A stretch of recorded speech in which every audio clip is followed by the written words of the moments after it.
اللہ کے نام سے جو نہایت مہربان و رحم والا ہے۔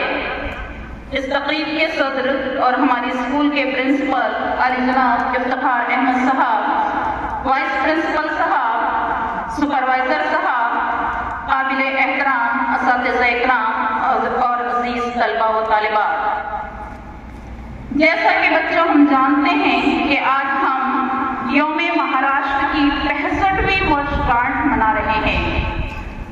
جب کوئی تقریب منائی جاتی ہے تو اس کے پیچھے کچھ ریزنز ہوتے ہیں، وجوہات ہوتی ہے، جیسے کہ مہاراشٹر ریاست کا قیام کب ہوا، کیسے ہوا، کن وجوہات کی بنا پر ہوا، وغیرہ وغیرہ۔ بچوں آپ کو معلوم ہونا چاہیے کہ جب ہمارا ملک آزاد نہیں تھا، غلام تھا، اس وقت ہندوستان میں تقریباً 600 چھوٹی بڑی ریاستیں تھیں۔ ہم آزاد ہوئے 15 اگست 1947 کو۔ جب آزاد ہوئے تو آزاد جمہوری حکومت نے یہ طے کیا کہ نئے سرے سے ریاستوں کی تشکیل کی جائے، یعنی اتنی زیادہ ریاستیں نہ ہوں۔ اس کے لیے مرکزی حکومت نے 1956 میں ایک ادھینیم بنایا۔ اس ادھینیم کے تحت نئے سرے سے ریاستوں کی تشکیل دینا طے پایا۔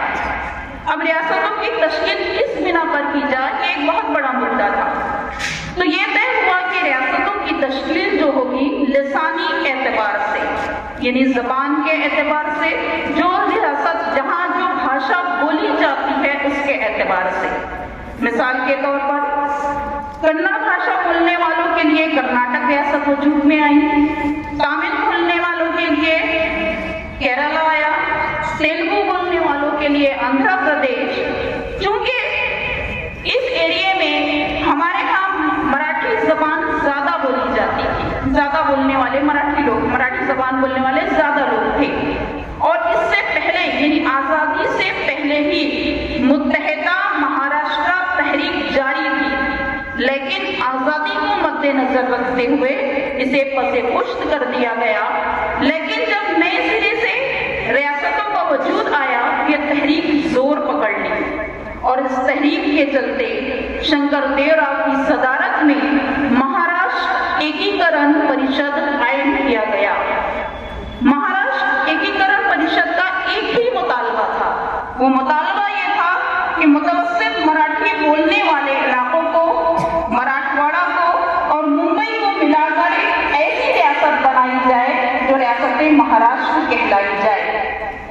اس کے لیے بہت زیادہ کوششیں کی گئی، تحریکیں چلائی گئی۔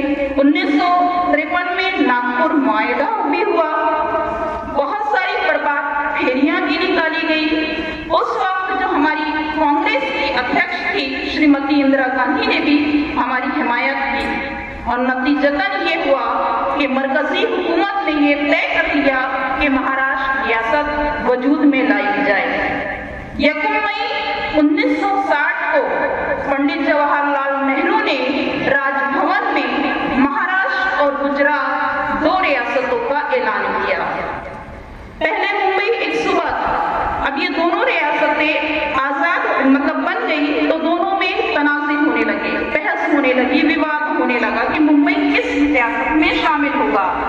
چونکہ ممبئی میں بھی مراٹھی بولنے والوں کی تعداد بہت تھی، تو آخر یہ طے پایا کہ ممبئی جو ہے مہاراشٹر میں شامل ہوگا، اور ممبئی کو مہاراشٹر کی راجدھانی تسلیم کر لیا گیا۔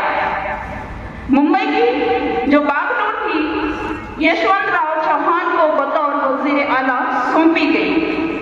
آج ہم جب دیکھتے ہیں تو مہاراشٹر جو ہے تمام ریاستوں میں رقبے کے اعتبار سے تیسرے مقام پر ہے۔ اگر ہم 2011 کی مردم شماری دیکھتے ہیں تو آبادی کے اعتبار سے دوسرے مقام پر ہے۔ اس طریقے سے مہاراشٹر کے 3 مرکزی علاقے ہو گئے، مغربی مہاراشٹر، مراٹھواڑہ اور ممبئی۔ موجودہ اگر ہم دیکھتے ہیں موجودہ دور میں تو مہاراشٹر کے جو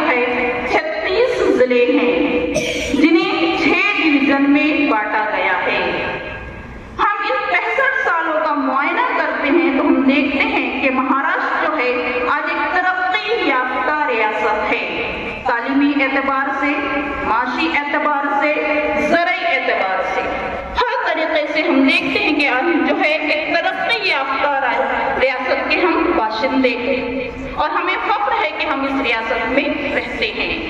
یہ ہوئی مہاراشٹر کی بات۔ آپ کو ایک اور خاص بات بتانا چاہوں گی کہ 1 مئی کو دوسرے طور پر بھی منایا جاتا ہے۔ وہ ہے اس کی دوسری خصوصیات یہ ہے کہ پوری دنیا میں اندرراشٹریہ مزدور دیوس کے طور پر بھی منایا جاتا ہے۔ اب اس کے پیچھے بھی منانے کی کچھ وجہ ہے۔ وہ کب شروع ہوا، کیسے شروع ہوا؟